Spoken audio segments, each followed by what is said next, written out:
정보처리 응달쌤입니다. 이번 시간에는 2020년도 1, 2회 통합 소프트웨어 개발 쪽 기출 해설을 한번 해보도록 할게요.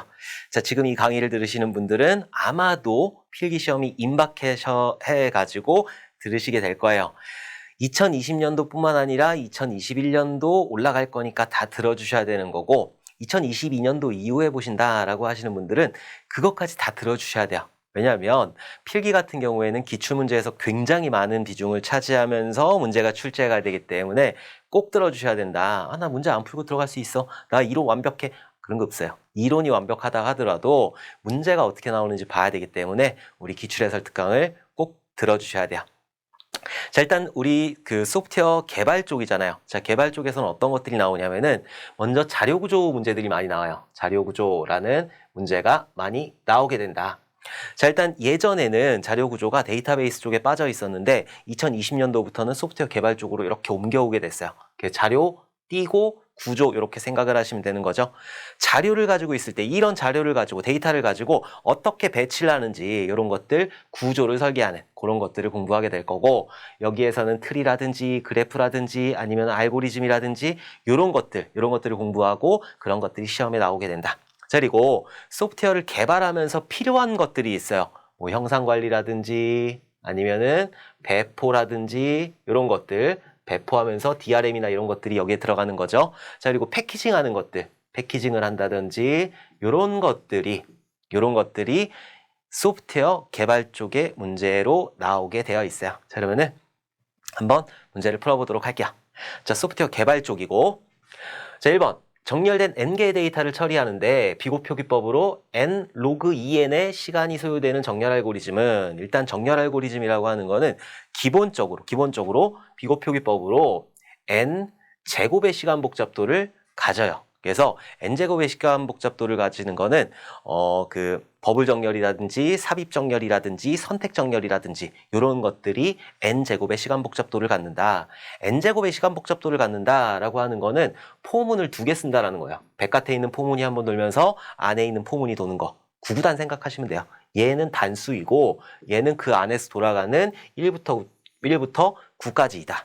자, 1부터 9까지, 2단에 1부터 9까지, 3단에 1부터 9까지 이런 식으로 반복을 하는 게 n제곱의 시간 복잡도를 가지게 된다는 거예요. 자, 근데 n 로그 2n의 시간 복잡도를 가지는 거 요거는 n 로그 2의 n의 시간 복잡도를 가지는 거는 성능이 굉장히 좋은 그런 정렬 알고리즘. 그래서 여기에는 퀵 정렬, 그리고 힙 정렬, 그리고 병합 정렬 혹은 합병 정렬 똑같은 말이에요.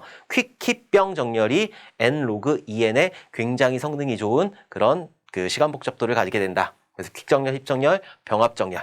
자, 그 중에서 퀵 정렬 같은 경우에는 최악의 경우 n제곱의 시간 복잡도까지 빠질 수 있다라는 게 퀵 정렬이에요. 그런 특징도 기억을 해주셨으면 좋겠어요. 자, 어쨌든 n 로그 2n의 성능이 좋은 그런 정렬 알고리즘 같은 경우에는 합병 정렬이 되는 거죠. 선택 정렬이나 삽입 정렬이나 버블 정렬 같은 경우에는 정렬 삼총사라고 그래가지고 얘는 n제곱의 시간 복잡도를 가지게 돼요. 보통 개발자가 정렬을 해라 그러면은 이 3개 중에 하나를 쓰게 돼요. 저는 보통 선택 정렬을 쓰는데 어쨌든 n제곱의 시간 복잡도를 가지게 된다. 자, 합병 정렬, 병합 정렬이 n 로그 2n의 그 시간 복잡도를 가지게 되는 거라. 그래서 1번의 정답은 4번이 되는 거예요. 자, 여기서 정렬 알고리즘 보게 되면은 삽입 정렬, 선택 정렬, 버블 정렬, 셀 정렬까지 이렇게 4개의 정렬법은 시간 복잡도가 n의 제곱이에요. 그러니까 예를 들어서 16개의 데이터가 들어왔다. 16개의 데이터를 정렬을 하겠다라고 하면은 몇 번 돌리느냐, 시간이 얼마나 걸리냐 이건 의미가 없어요. 시간 복잡도라고 해가지고 1초, 2초, 3초, 4초 이게 아니에요. 왜냐하면 컴퓨터 성능에 따라서 그 시간은 달라질 수 있기 때문에 회전을 몇 번 하느냐 그거를 시간 복잡도라고 하는데 n제곱 같은 경우에는 16 곱하기 16 하면 되는 거죠. 그래서 256번 돌리면 256번 반복을 하면은 정렬이 완료가 된다. 자, n 로그 2n 같은 경우에는 좀 구할 줄 아셔야 돼요. 자, 16이잖아요. 16 곱하기 로그 2의 16이죠. 그러면은 이 16을 2의 몇 승인지 알아야 돼요. 2의 4승이잖아. 그러면 얘는 2의 4승이 되는 거고, 미수 있는 2 요거 빼버리면은 4라는 값이 이렇게 앞으로 튀어나오는 거죠. 그리고 16 곱하기 4 하게 되면은 64가 나오게 된다. 그래서 퀵정렬, 힙정렬, 병합정렬, 퀵힙병 정렬 같은 경우에는 얘는 64번만 돌리면은 정렬이 완료가 될 수 있다라는 거예요. 근데 퀵정렬 같은 경우에는 256번까지 빠질 수 있다라는 거죠. 최악의 경우. 자, 그래서 퀵힙병, 퀵힙병, 퀵힙병, 퀵힙병, 퀵힙병 이렇게 막 이렇게 반복을 하면은 희귀병처럼 들려요. 그래서 희귀병 정렬 같은 경우에는 n 로그 en의 시간 복잡도를 가진다. 꼭 기억을 해주셔야 된다. 자, 2번 보도록 할게요. 화이트박스 테스팅에 대한 설명으로 옳지 않은 것은 자 일단 테스트하는 방법 중에서 화이트박스 테스트라는 게 있고 블랙박스 테스트라는 게 있어요. 자, 화이트박스 테스트 하얘 그러니까 뭔가 보일 것 같은 거라 보면서 하는 거예요. 뭐를? 소스 코드를 보면서 하는 게 화이트박스 테스트이고 블랙박스 테스트 시커매 안 보일 것 같죠? 안 보면서 하는 거예요. 뭐를? 소스 코드를. 그러니까 이 소스 코드를 보지 않고 그 블랙박스 테스트 같은 경우에는 소스 코드를 보지 않고 입력값하고 출력값만 보는 게 블랙박스 테스트가 되는 거고 화이트박스 테스트 같은 경우에는 소스 코드 내부를 보면서 어떤 그 값을 넣는다든지 이런 것들을 하는 거 그게 데이터가 어떻게 흘러갔는지 보는 거 이런 것들을 보고 화이트박스 테스트라고 한다. 그러니까 화이트박스 테스트 같은 경우에는 개발자 위주겠죠. 개발자. 소스 코드를 사용자가 볼 수가 없으니까 얘는 개발자 위주의 그런 테스트 방법이 되는 거라. 옳지 않은 것 찾으라고 그랬어요. 자, 베이스 패스 테스팅, 바운드리 밸류 어널리시스가 대표적인 기법이다. 여기까진 맞아. 베이스 패스 테스팅, 기본 경로 검사. 얘는 기본적으로 경로를 검사하는 거, 데이터가 어떻게 경로로 흘러가는지 기본 경로 검사 얘는 화이트박스 테스트에 들어가는 게 맞아요. 바트 그러나 바운드리 밸류 어널리시스 얘 같은 경우에는 경계값 분석이에요. 경계값을 분석한다는 건데 이 경계값 분석이라고 하는 거는 입력값을 넣어가지고 출력값이 제대로 나오냐 안 나오냐 이걸 보는 거거든요. 입력값을 넣어가지고 출력값을 보는 거는 블랙박스 테스트 기법이지. 그렇기 때문에 얘는 맞지만 얘가 틀려요. 그래갖고 옳지 않은 것은 1번이 되는 거라.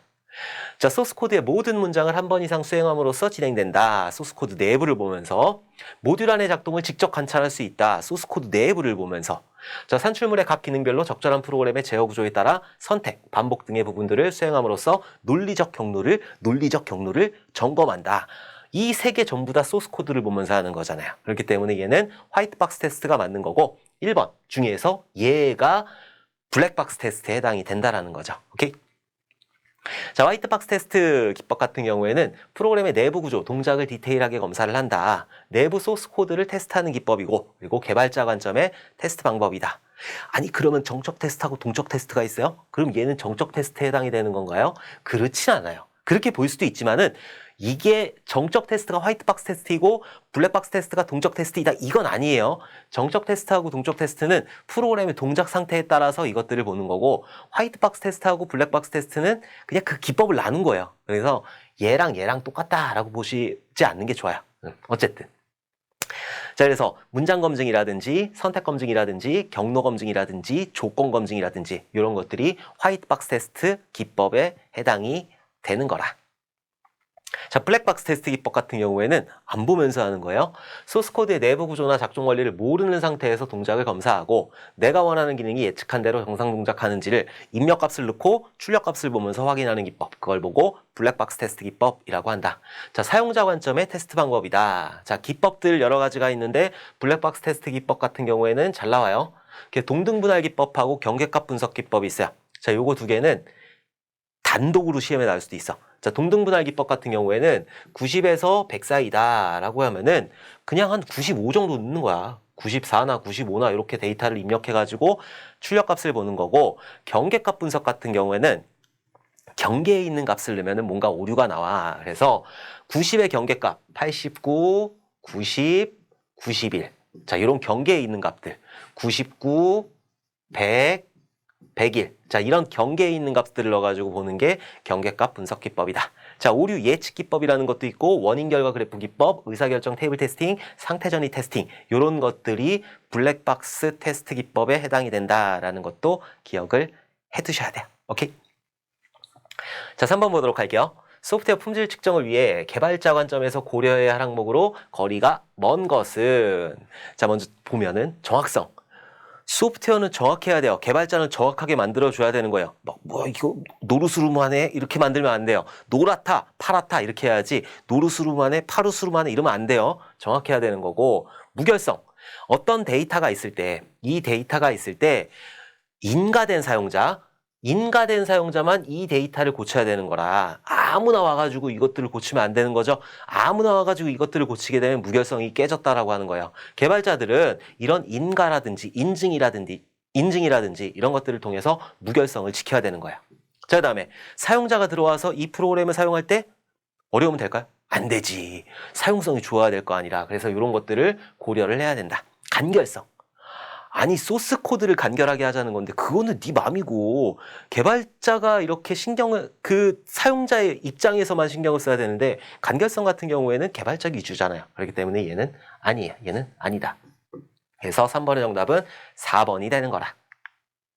자, 소프트웨어 품질 표준 한번 보도록 할게요. 그래서 정확성, 사용자 요구사항을 만족시키는 정도 정확하게 만들어줘야 되는 거고, 신뢰성, 고장이 나면 안 돼요. 막 뭐 눌렀더니 뻑뻑 오류가 그러면 안 돼. 자, 효율성, 시스템의 자원, CPU라든지 메모리라든지 이런 것들을 효율적으로 관리를 해줘야 되는 거고, 무결성, 허가받지 않은 사람이 자료에 접근할 수 없도록 해야 되는 거고, 자, 사용 용이성, 프로그램을 배우는데 그 노력이 좀 줄어들어야 된다는 거고, 유지보수성, 프로그램의 오류를 발견하고 수정할 때 잘 돼야 된다. 자, 그리고 이식성, 다른 데로 이사 갈 수 있는 거예요. 자, 다른 환경으로 이전하는데 요구되는 노력이다. 재사용성, 소프트웨어 일부를 다른 시스템에 사용할 수 있게 하는 거. 요거를 재사용성이라고 한다.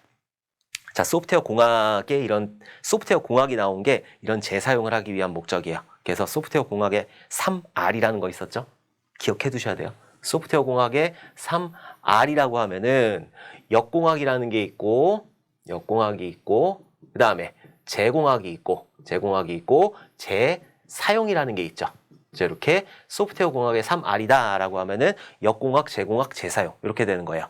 다음 중 소프트웨어 공학의 3R이 아닌 것은 해가지고 여기에 재개발 이렇게 딱 재개발 나오게 되면은 얘가 정답이에요. 얘 같은 경우에는 그냥 맨 땅에 헤딩하는 거야. 그냥 야 쇼핑몰 만들자? 그러면 내가 한 27,000개 만들었어 옛날에. 근데 다 필요 없고 다시 0부터 시작하는 거야. 그걸 보고 재개발이라고 하는 거죠. 소프트웨어 공학이 나온 목적은 이런 것들 유지보수의 생산성으로 소프트웨어 위기를 극복하자라는 그런 건데 맨 땅에 헤딩하자라고 하면 안 되겠죠. 그래서 소프트웨어 공학의 3R 이것도 곁가지로 기억을 해두셔야 될 것 같아요. 나와 언젠가는. 자, 4번 보도록 할게요. 인터페이스 구현 검증 도구 중 아래 설명에 해당하는 것은 인터페이스 구현 검증 도구 시험에 너무너무 잘 나오니까 특징들 정확하게 알고 계셔야 돼요. 자, 서비스 호출 컴포넌트 재사용 그냥 나왔어. 서비스 호출 컴포넌트 재사용 나오면은 그냥 STAF예요. 그냥 STAF. 그래서 4번의 정답은 2번이다. 딴 거는 그냥 잠 안 오시면 읽어보시면 될 것 같아요. 그냥 딱 키워드가 서비스 호출 컴포넌트 재사용 이렇게 나오게 되면은 STAF가 되는 거예요. 검증 도구들, STAF 검증 도구를 한번 살펴보도록 할게요. 요 정도만 나오니까. 자, X유닛이라고 하면은 이렇게 잘라서 생각하시면 돼요. 자, 우리가 뭐 방정식이나 이런 거 풀 때 X에는 여러 가지 값이 올 수 있잖아요. 그래가지고 여러 개의 단위 테스트 도구예요. 여러 개의 단위 테스트 도구. 그러니까 여러 개의 언어, 여러 개의 다양한 언어를 지원하는 단위 테스트 프레임워크이다. 자, 그리고 STAF 같은 경우에는 서비스 호출, 컴포넌트 재사용 이렇게 나오게 되면은 STAF가 되는 거고, 자, 그리고 피트니스 같은 경우에는 웹 기반 테스트 프레임워크예요. 웹 기반 테스트 케이스 프레임워크이다. 자, 그리고 NTAF 같은 경우에는 STAF하고 비슷해요. 근데 네이버에서 만들었어. 근데 얘는 팩이 됐어. 그래갖고 아마 안 나올 거예요. 자, 그리고 WATIL 웹 어플리케이션 테스팅 인 루비예요. 그래서 루비 테스트. 루비라는 프로그래밍 언어가 있어요. 루비라고 해가지고 어떻게 생겼더라? 다이아몬드 모양은 아니야. 아무튼 루비가 있어. 그냥 루비라는 프로그램이 있는데 그 루비라는 프로그램을 테스트 지원하는 도구가 와틸 이렇게 된다. 그리고 셀레니움 같은 경우에는 얘는 웹 어플리케이션 테스트 프레임워크 이렇게 알아두시면 돼요. 피트니스는 웹 기반이고 셀레니움 같은 경우에는 웹 어플리케이션 테스트 프레임워크이다. 이렇게 꼭 인터페이스 구현할 때 테스트 도구들 꼭 기억을 해두셔야 돼요. 별표를 한 32,767개 정도 쳐주시면 될 것 같아요. 자, 5번 보도록 할게요. EAI의 구축 유형으로 옳지 않은 것은, 자, EAI라고 하는 거는 엔터프라이즈 어플리케이션 인터그레이션, 기업 어플리케이션 통합인 거죠. 자, 기업들끼리 여러 기업들이 있어.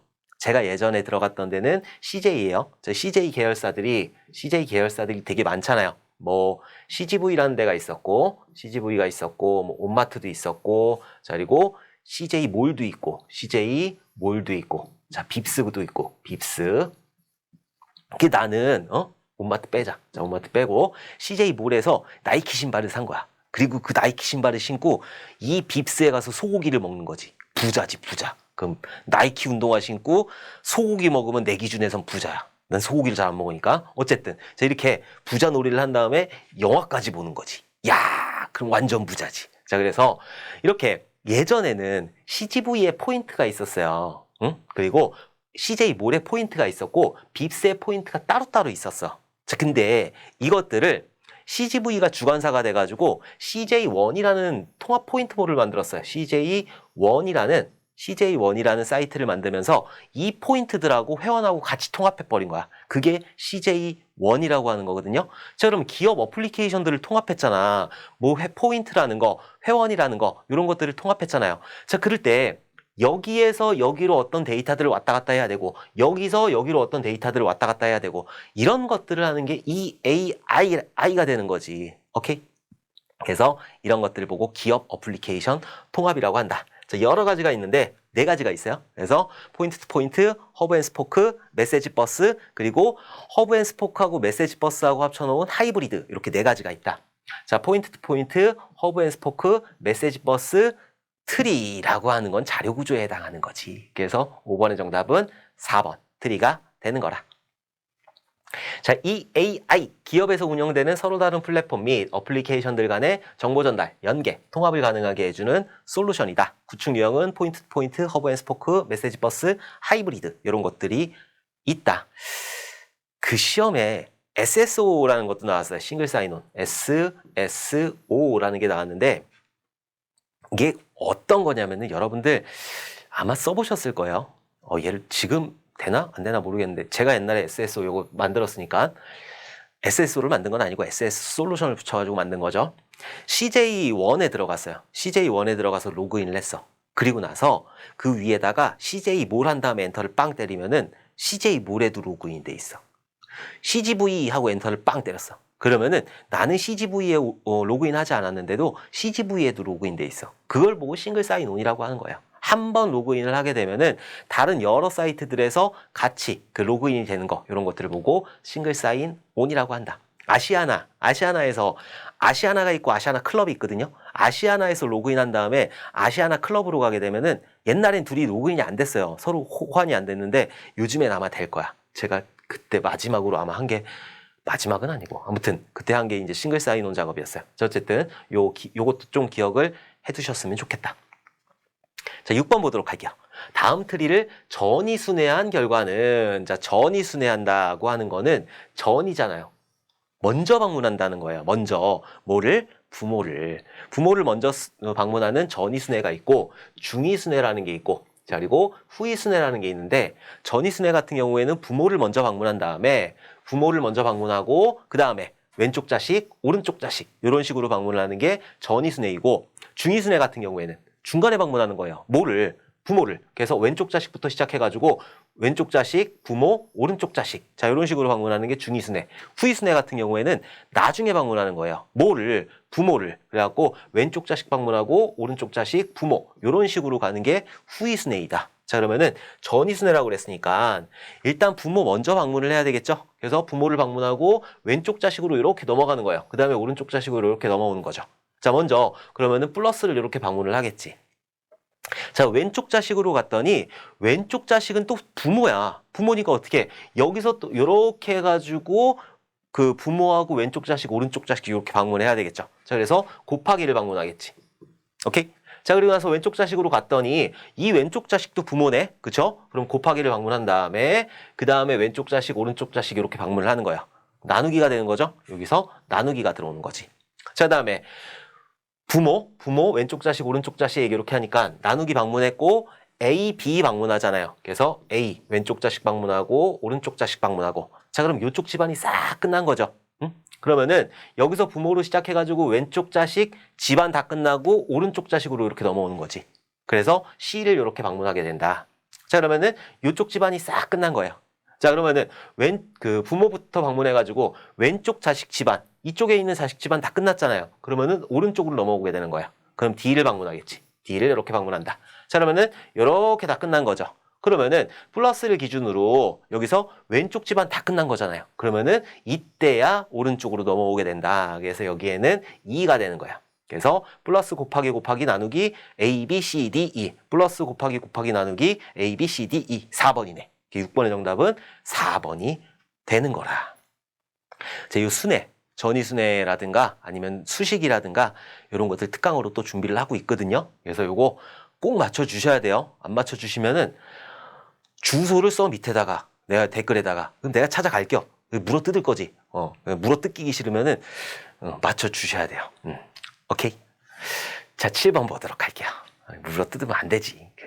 잡혀가. 경찰서 가면 아유 콩밥 싫어. 7번 인터페이스 보안을 위해 네트워크 영역에 적용될 수 있는 솔루션과 거리가 먼 것은 이거 외워두셔야 돼요. 그래서 IP Security라든가 아니면은 SSL이라든가 SHTTP 자 이런 것들 자 이런 것들이 인터페이스 보안을 위해서 네트워크 영역에 적용될 수 있는 솔루션이다. 아닌 것은 2번 SMTP지. SMTP 같은 경우에는 얘는 메일 주고받을 때 쓰는 그런 프로토콜을 SMTP라고 하는 거예요. IP 시큐리티나 SSL이나 SHTTP나 본강에서 자세하게 설명드렸으니까 그거 보시면 될 것 같아요. 자, 어쨌든 저 무슨 얘기 하려다가 말했는데 SSL 같은 경우에는 얘는 포트가 443 포트예요. 443 포트라는 것도 좀 기억을 해두시면 좋을 것 같아요. 자, 일단 그 얘기 하려다 말았다. 인터페이스 보안 기능 적용. 그거 하면서 일단 보안이라고 하는 거. 인터페이스 한다는 거는 A라는 시스템하고 B라는 시스템하고 데이터를 주고받는 거잖아요. 이 데이터를 주고받을 때 민감한 정보들이 있을 수가 있어. 근데 중간에 내가 누구를 막 이렇게 지켜보고 있어. 이렇게 지켜보고 있는 거야. 그걸 보고 스니핑 공격이라고 하는데 그 스니핑 공격을 피해야 될 거 아니라 그리고 뭔가 데이터를 위변조하는 걸 피해야 될 거 아니에요. 그래가지고 어디에다가 보안을 거냐면은 데이터베이스, DB에다가 보안을 걸게 돼요. DB에다 보안을 걸기도 하고 그리고 소스 코드 안에다가 이 소스 코드에다가 시큐어 코딩 워스프 탑 10을 기준으로 만든 시큐어 코딩 키사에서 만든 시큐어 코딩을 소스 코드에다 적용을 하는 거고 그리고 데이터가 왔다 갔다 하는 이 통신선로 여기다가 네트워크 영역에다가 보안을 하게 되는 거죠. 오케이? 자, 이렇게 세 군데에다 보안을 하게 된다. 그 중에서 네트워크 영역, 여기다가 하는 영역은 스니핑, 이런 것들, 누가 이렇게 지켜보고 있다, 이런 것들을 방지하는 거예요. 스니핑 등 데이터 탈취 및 변조 위협 방지를 위해 네트워크 트래픽, 네트워크 패킷 이런 것들에 대해서 암호화를 하는 거다. IP 시큐리티나 SSL이나 SHTTP 얘는 응용 계층 이쪽에서 돌아가는 거고 그리고 IP 시큐리티라고 하는 거는 아마 그 인터넷 계층, 네트워크 계층에서 돌아가는 게 IP 시큐리티예요. 애플리케이션 영역에서는 코드상 보안 취약점을 보완한다. 그래서 시큐어 코딩을 한다든지 암호화를 한다든지 요딴 짓을 하게 되는 거죠. 시큐어 코딩 가이드 그것들도 시험에 가끔 나오죠. 그러니까 요것들도 좀 공부를 해주셔야 돼요. 자, 8번 보도록 할게요. 평가 점수에 따른 성적 부여는 다음 표와 같다. 이를 구현한 소프트웨어를 경계값 분석 기법으로 테스트하고자 할 때 다음 중 테스트 케이스의 입력값으로 옳지 않은 것은 했어요. 제가 아까 전에 블랙박스 테스트 하면서 경계값 분석 같은 경우에는 문제가 따로 단독으로 출제가 될 수 있다라고 그랬죠. 자, 그럼 경계값을 구해보면은 얘는 79, 80, 81 되는 거지. 79, 80, 81 그리고 여기에 경계값 99, 100, 101 되는 거죠.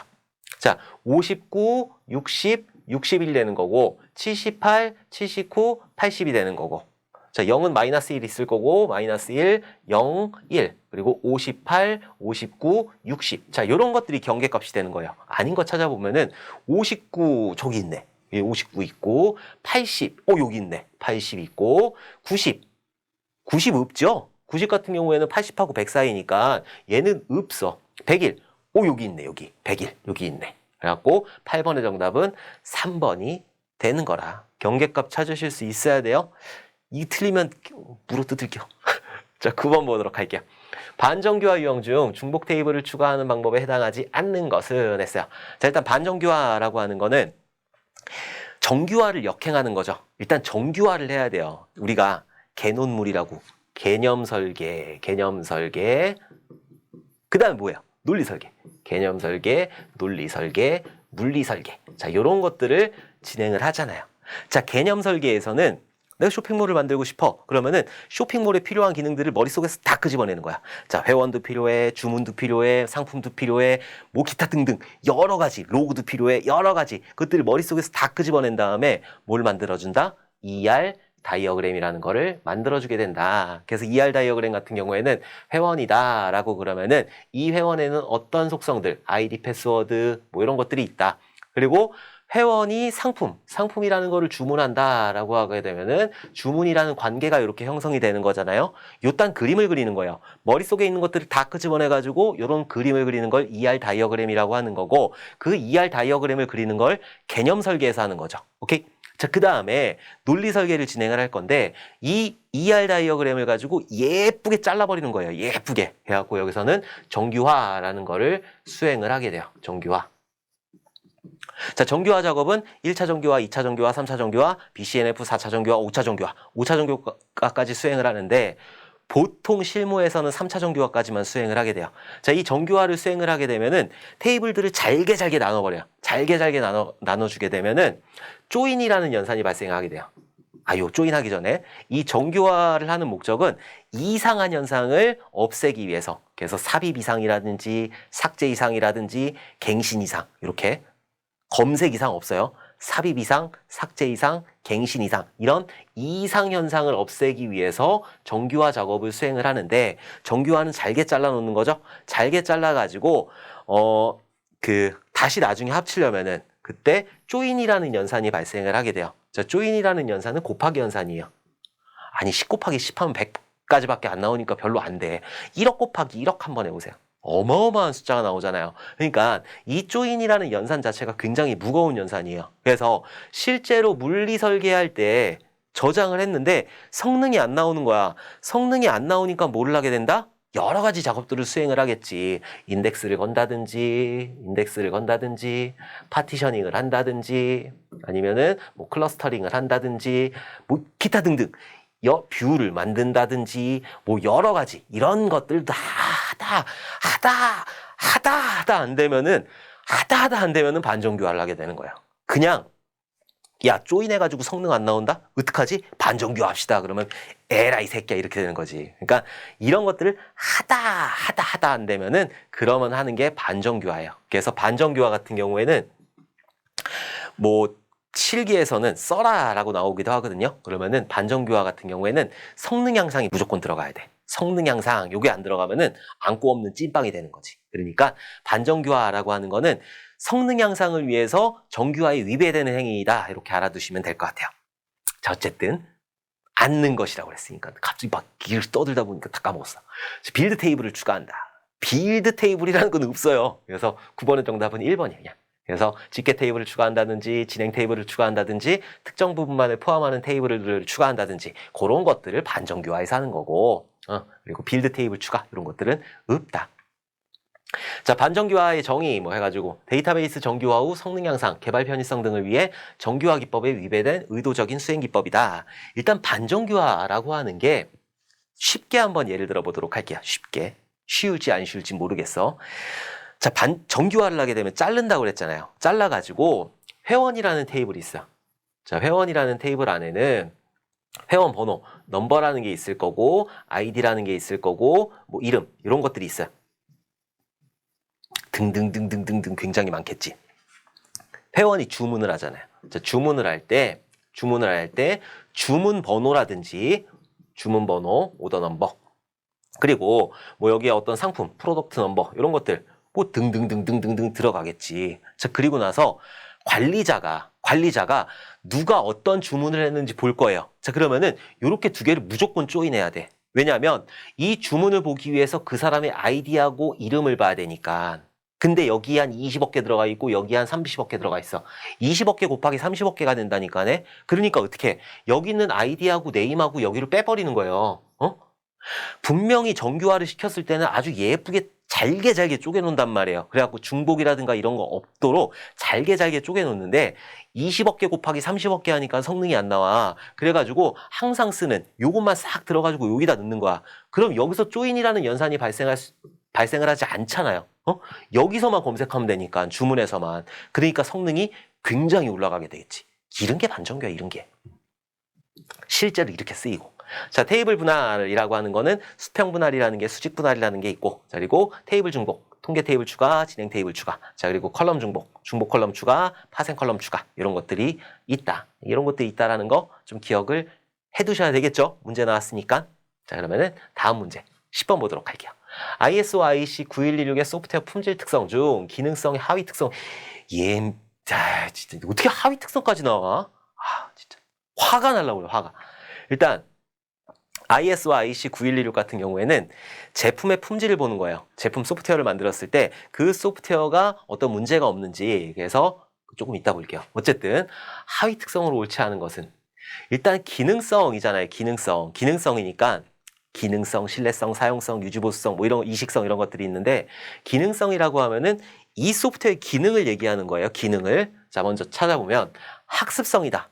자, 학습성 같은 경우에는 기능하고는 상관이 없겠죠. 뭔가 사용법에 관련된 것들이잖아. 얘는 그럼 사용성에 들어가겠지. 그래서 찍을 수밖에 없어요. 그래서 10번의 정답은 1번 학습성이 되는 거다.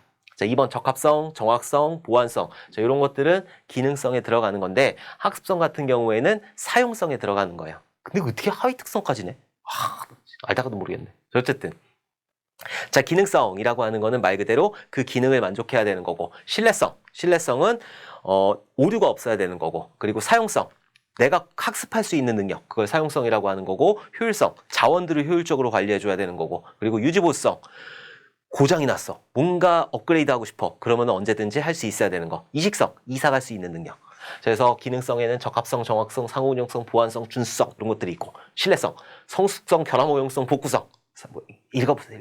쭉 한번 읽어보시면 될 것 같아요. 근데 하위 특성까지는 조금 나오기는 힘들 것 같은데, 그래도 시험 전에 봐야 될 거 많긴 하지만은 UML이라든지 아니면은 뭐 있었죠? 디자인 패턴이라든지 자, 이런 것들. 그리고 하위 특성 요거는 조금 애매해. 아무튼 이런 것들은 시험 전에 알아두시는 게 좋아요. 다 쓸데없는 거거든. 다 정보처리 기사를 땄다고 해가지고 이걸 다 알아야 된다는 거는 말도 안 되는 거고, 나는 프로젝트를 하면서 이런 것들을 한 번도 본 적이 없네. 물론 이런 것들은 지켜야지. 이런 것들은 기본적인 덕목인 거고, 이런 것들까지 아니야. 아무튼 이런 것들이 있다. 하위, 이게 주특성이고 얘가 부특성이 되는 거예요. 오케이? 자, 다음 트리의 차수와 단말로드의 수는 했어요. 자, 트리의 차수라고 하는 게 자식을 낳은 숫자예요. 근데 트리의 차수이다라고 하면은 이 트리에서 가장 자식을 많이 낳은 거, A가 2명 낳았고, B가 1명 낳았고, C가 2명 낳았고, E가 2명 낳았죠. 그러면은 가장 많이 낳은 거는 2개란 말이에요. 2개. 그래서 트리의 차수는 2가 되는 거고, 단말로드라고 하는 거는 자식이 없는 거. 얘 자식 없죠? 자, 얘 자식 없어요. 자, 얘 자식 없고, 얘 자식 없어. 단말로드의 수는 1, 2, 3, 4, 4개가 되는 거지. 그래서 트리의 차수는 2가 되는 거고, 단말로드는 4개가 된다. 2가 되고 4개가 된다. 그래서 11번의 정답은 2번이 되는 거라. 오케이? 만약에 B의 차수이다. 그러면 B의 차수는 하나가 되는 거예요. 트리의 차수이다. 그럼 2개. 만약에 얘가 3개를 낳았어. 이렇게 3개를 낳았어, C가. 그러면은 트리의 차수는 3이 되는 거지. 이 트리에서 가장 자식을 많이 낳은 그 숫자가 트리의 차수가 되는 거라. 꼭 기억을 해두셔야 돼요. 시험에 종종 나와요. 자, 12번 보도록 할게요. 디지털 저작권 관리, DRM의 기술 요소가 아닌 것은 DRM, 디지털 저작권 관리. 일단 소프트웨어라고 하는 거, 뭐 음악이라고 하는 거, 영화라고 하는 거, 이런 것들은 무한복제가 가능하단 말이에요. 그렇잖아. 무한복제가 가능하니까 이런 것들 좀 막아야 되겠죠. 그래야지 먹고 살지. 자, 일단 크랙 방지. 깨면 안 되는 거예요. 깨가지고 뭔가 불법적으로 사용을 하면 안 되는 거고, 그리고 정책 관리. 이거를 다운로드 받았을 때 일주일 동안 쓴다, 뭐 3일 동안 쓴다, 이런 것들, 정책들, 얼마냐, 이런 것들, 정책 관리 필요한 거고. 이 컨텐츠에 대해서 암호화 시켜야지. 암호화 시킨 다음에 이런 키들을, 암호화 시켰으면 키가 있으니까, 그 키들을 인가된 사용자, 그 소프트웨어를 정상적으로 산 사람들한테는 줘야 되겠죠. 그래서 키 관리라든지 암호화 기술이라든지 키 관리라든지 이런 것들이 필요하다. 자, 근데 방화벽 기술, 방화벽은 막는다라는 거잖아요. 이 디지털 저작권이라고 하는 거는 누군가 쓰게 하려고 하는 건데 방화벽하고는 전혀 상관이 없죠. 그죠? 그래서 12번의 정답은 4번 방화벽 기술이 된다. 자, DRM의 기술 요소, 암호화. 컨텐츠 및 라이선스를 암호화시킬 수 있어야 되는 거고 암호화시켰으면 풀 수도 있어야 되겠죠? 키관리. 자, 그리고 식별기술. 얘가 어디에 올라가 있는지, 네이버에 올라가 있는지, 다음에 올라가 있는지, 구글에 올라가 있는지, 식별기술. 저작권 표현, 라이선스의 내용 표현을 기술하고 정책관리, 정책을 관리하는 거예요. 그 다음에 크랙 방지, 깨면 안 되는 거고 인증. 내가 샀어. 그럼 이 사람은 인증할 수 있어야 되는 거잖아요. 그런 인증 기술이 필요한 거고. 자, 그다음에 인터페이스. 상이한 DRM 플랫폼 간의 상호 호환성 인터페이스. 내가 찍었으면 네이버에도 주고 다음에도 주고 거기도 주고 여기도 주고 그럴 거 아니라 이런 인터페이스가 필요한 거고 사용 권한 이런 것들이 필요하다. DRM의 기술 요소도 가끔 나오니까 좀 기억을 해두셔야 된다. 자, 13번 보도록 할게요. 소프트웨어 테스트에서 오류의 80%는 전체 모듈의 20% 내에서 발견된다는 법칙은, 자, 소프트웨어가 이만한 소프트웨어가 있어. 얘가 쇼핑몰이에요. 자, 쇼핑몰이라는 그런 프로그램을 만들었을 때 여기에는 굉장히 많은 기능들이 들어가 있겠지. 회원가입도 있고 로그인도 있고 공지사항도 있고 게시판도 있고 등등등등등등 굉장히 많은 것들이 있겠죠. 상품 보기도 있고 그리고 여기에 주문이라는 요만큼의 영역이 있어. 여기서 가장 오류가 많이 나오는 데는 주문 쪽이에요. 주문 쪽. 여기서 돈 계산도 하고 뭐 정산도 하고 요딴 짓거리를 할 거 아니라 그럼 주문 쪽. 이 100이라는 그런 소프트웨어에서 주문이라는 20%에서 여기서 오류가 가장 많이 발생을 한다는 거죠. 여기 20%에서 20%의 모듈에서 80%의 오류가 난다라고 하는 거. 이걸 보고 외워둬야 돼요. 파레토 법칙이에요. 파레토 법칙. 그래서 13번의 정답은 3번 파레토 법칙이 된다.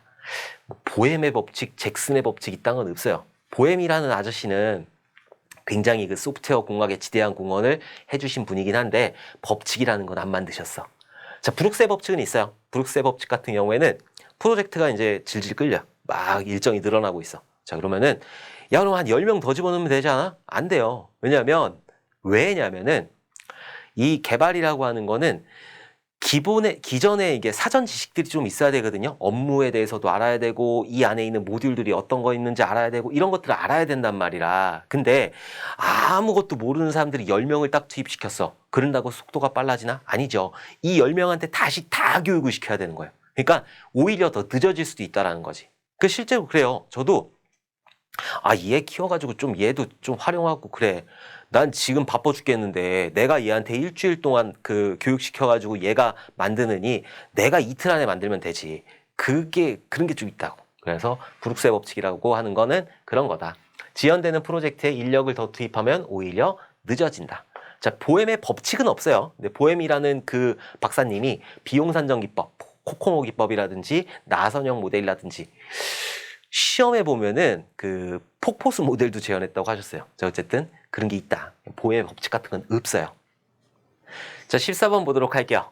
소프트웨어 형상관리의 의미로 적절한 것은, 자, 일단 형상관리라고 하는 거는 너무너무 잘 나온다. 뭐 형상관리의 개념이라든지 형상관리의 도구라든지 또 형상관리 절차라든지 이런 것들 굉장히 많이 나오니까 전체적으로 다 기억을 해주셔야 되는 거고, 형상관리라고 하는 거는 프로젝트가 진행되면서 나오는 모든 산출물들, 모든 소스 코드들 이런 것들을 버전 관리해 주는 거, 그걸 보고 형상 관리라고 한다. 그러니까 가장 그 바닥의 의미로 버전을 관리해 주는 건데, 자, 어쨌든 형상 관리라고 하는 거는 뭔가 관리해 주는 거, 뭐 변화가 있을 때 관리해 주는 게 형상 관리이다.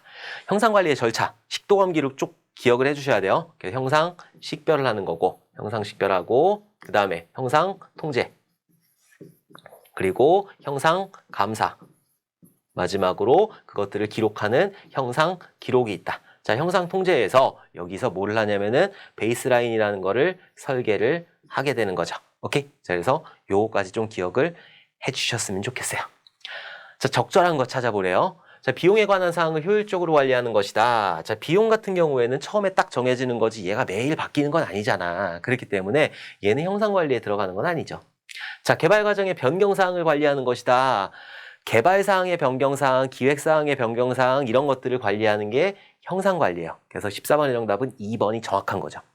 자, 테스트 과정에서 소프트웨어를 통합하는 것이다. 그거는 그 통합 테스트고, 자, 그리고 개발 인력을 관리하는 것이다. 얘는 PM이 하는 거고, 이 형상관리에 올리는 건 아니죠. 지속적으로 변화하는 게 아니기 때문에. 그래서 14번의 정답은 2번이 되는 거라.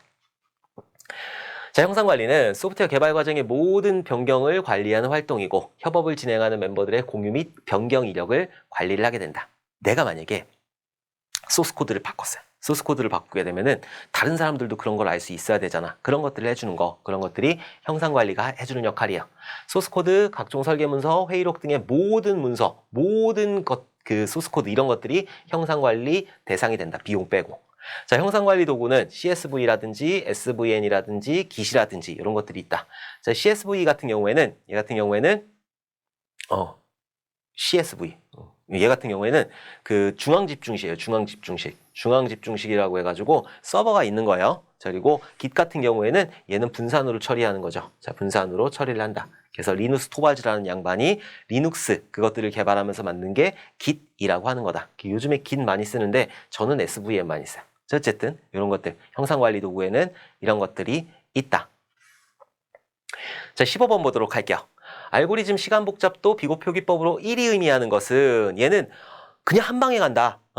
어떤 정해진 시간, 빠르게 한다. 그러니까 제일 빠른 게 비고 표기법으로 1이에요. 배열의 어떤 첨자를 가지고 찾아낸다. 이런 것들이 비고 표기법으로 1이 의미하는 것이다.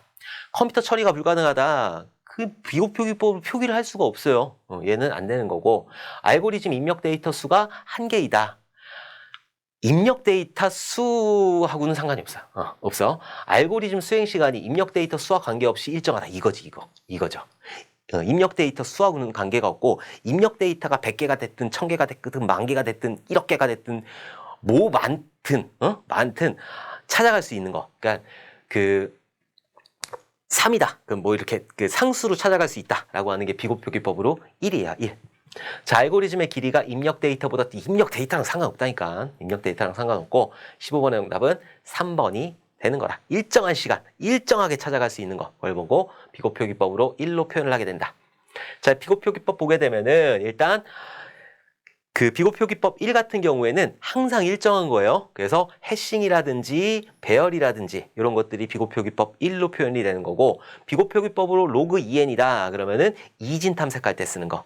이진 탐색할 때 쓴다라고 하는 거는 반씩 잘라서 버리는 거예요. 데이터가 한 100개가 있어. 그러면은 처음에 딱 검색할 때 50개 버려요. 자, 그 다음에 또 검색할 때 25개 버려. 그 다음에 12개 버려. 그 다음에 6개 버려. 이런 식으로 하는 게 비고표기법으로 로그 2의 N이다. 한번 볼까요? 만약에 8개의 데이터가 들어왔다. 8개의 데이터가 들어왔을 때 로그 2의 n이다 라고 하면은 얘가 2의 몇 승이죠? 2의 3승이죠. 2의 3승이죠. 그리고 로그 2의 3승이니까 여기 있는 미수 빠지는 거고 3번 만에 8개의 데이터가 있을 때 3번 만에 뭔가를 할 수 있다라는 거예요. 그럼 16개라고 한번 해볼게요. 16개라고 하면은 2의 4승이잖아요. 그거를 로그 2를 씌우게 되면은 미수 지워지고 4번 만에. 그러니까 8개가 데이터가 들어오면은 3번 만에, 16개가 들어오면은 4번 만에, 32개가 들어오면은 5번 만에 이런 식으로 내겠죠. 그러니까 얘 같은 경우에는 굉장히 빠른 거예요. 반씩 툭툭 버려버리는 거지. 자, 그다음에 비고표기법으로 n 같은 경우에는 순차적으로 10개다. 그럼 10번 만에 가는 거. 그게 비고표기법으로 n이고, 그리고 n로그 2n 같은 경우에는 성능이 좋은 정렬 알고리즘이라고 그랬죠. 그래서 퀵정렬, 힙정렬, 병합정렬, 휘깃병 정렬이라고 생각을 하시면 돼요. 자, 비고표기법으로 n제곱 같은 경우에는 정렬 3총사, 삽입정렬, 선택정렬, 버블정렬 이런 것들이 해당이 된다. 오케이. 자, 16번 보도록 할게요. 소스코드 품질 분석 도구 중 정적 분석 도구가 아닌 것은, 얘는 좀 외워두셔야 돼요. 얘는 어쩔 수가 없어. 그래서 16번의 정답은 3번.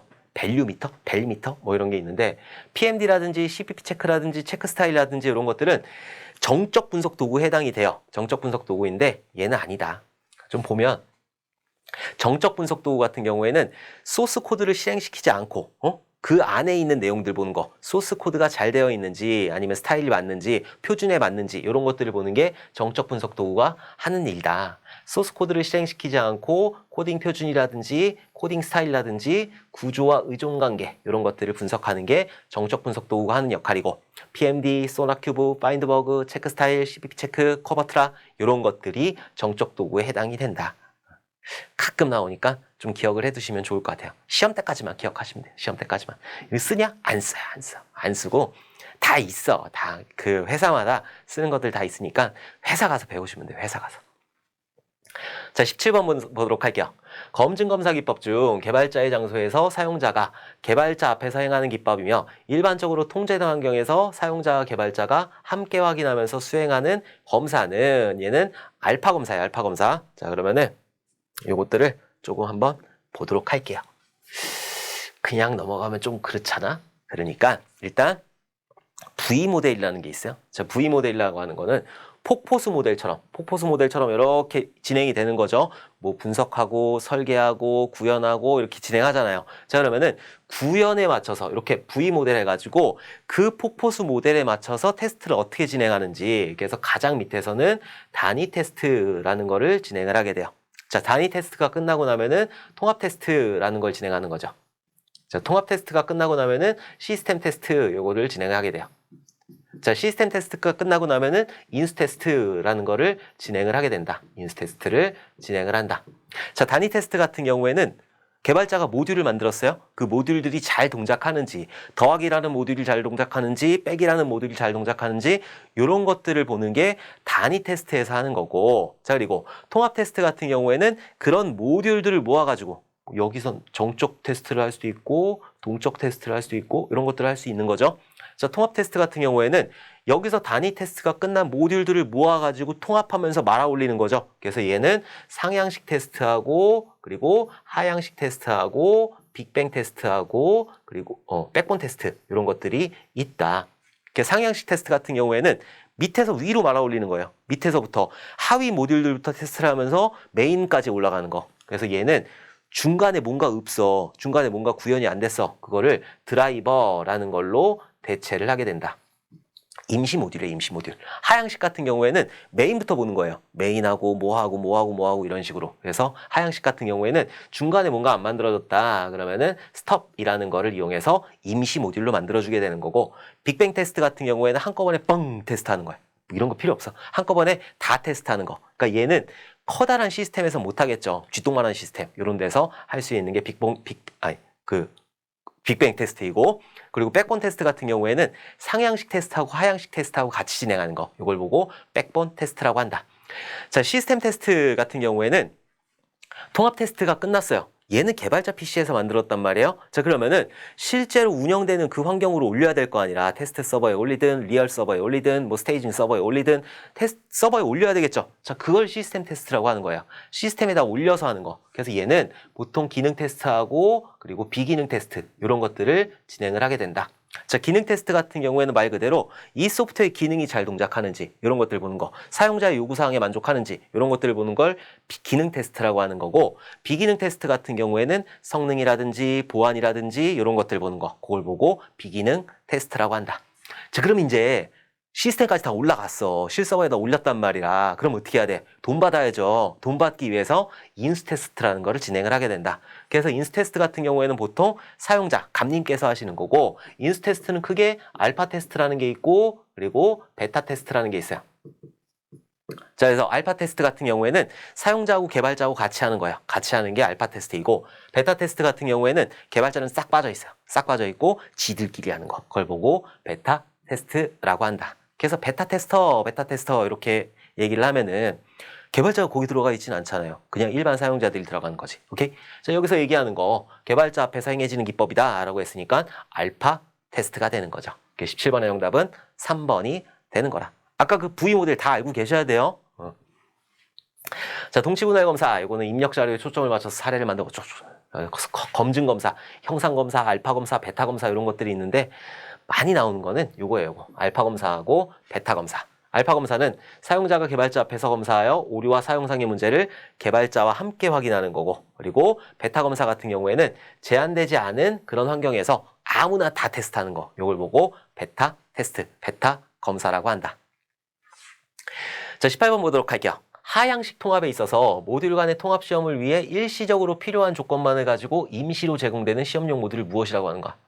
이거 내가 방금 했는데. 이거 방금 전에 했잖아. 그쵸? 방금 전에 어떻게 했죠? 방금 전에 지금 하향식이라고 그랬어요. 자, 하향식에서 뭘 쓴다고? 스톱이라는 걸 쓴다고. 그래서 이걸 외워둬야 된다는 거예요. 지금 여기서 두 문제가 나와서 그러니까 얘를 무조건 외워둬야 된다는 거죠. 오케이? 하향식에서 뭐 쓴다? 스톱이라는 걸 쓴다. 영어로 나왔잖아요. 영어로도 알아두셔야지. 1번 스톱이다.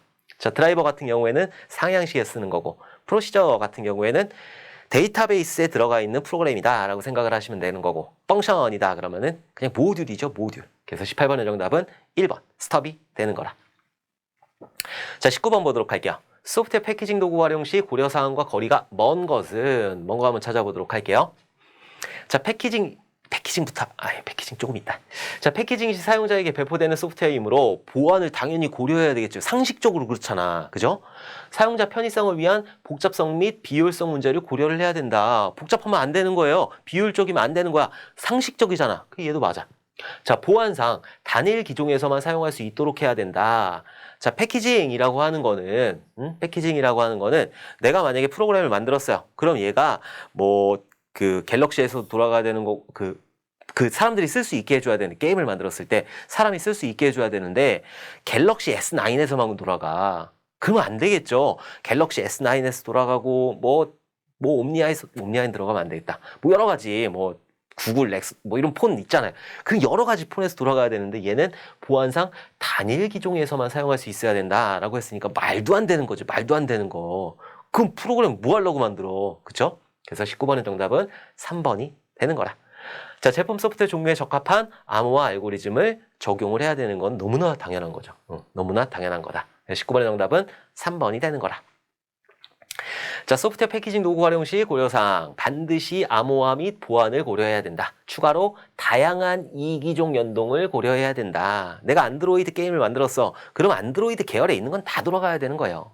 자, 사용자 편의성을 위한 복잡성 및 비효율성 문제를 고려한다. 어플리케이션 종류에 적합한 암호화 알고리즘을 적용한다. 지속적인 배포를 고려한다. 계속 소프트웨어는 바뀌게 되니까 자, 이런 것들 기억하지 않아도 사실 얘는 상식선에서 맞출 수 있는 거 아니라, 그죠? 상식으로만 기억을 해두시면 될 것 같아요. 자, 20번 보도록 할게요. 자, 외계인 코드에 대한 설명으로 옳은 것은, 자, 외계인 코드라는 게 있고, 이 외계인 코드 있으니까 스파게티 코드라는 것도 있고, 자, 그리고 또 클린 코드 이런 것도 있어요.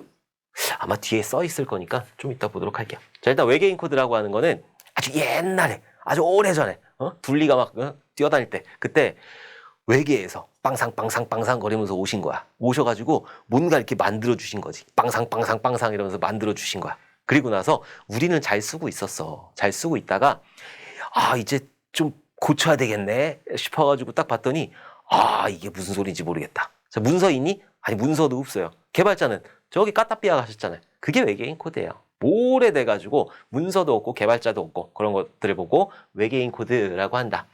자, 프로그램의 로직이 복잡하여 이해하기 어려운 프로그램을 스파게티 코드라고 하는 거야. 얘는 스파게티 코드가 되는 거고, 아주 오래되거나 참고 문서 또는 개발자가 없어 유지보수 작업이 어려운 프로그램, 요것들을 외계인 코드라고 하는 거죠. 그래서 20번의 정답은 2번이 되는 거라. 오류가 없어 디버깅 과정이 필요 없는 프로그램을 의미한다. 이딴 프로그램은 없어요. 무조건 오류는 발생할 수밖에 없다. 자, 사용자가 직접 작성한 프로그램을 의미한다. 얘는 고급 언어가 되는 거죠. 고급 언어가 되는 거죠. 오케이? 그래서 20번의 정답은 2번이다. 기억을 해두셔야 돼요. 자, 이렇게 해서 이 과목 소프트웨어 개발 쪽의 문제들을 한번 풀어봤어요. 소프트웨어 개발 쪽. 소프트웨어 개발 쪽인데 설계 쪽으로 잘못 나왔네. 소프트웨어 개발 쪽 문제들을 풀어봤는데, 소프트웨어 개발 쪽 같은 경우에는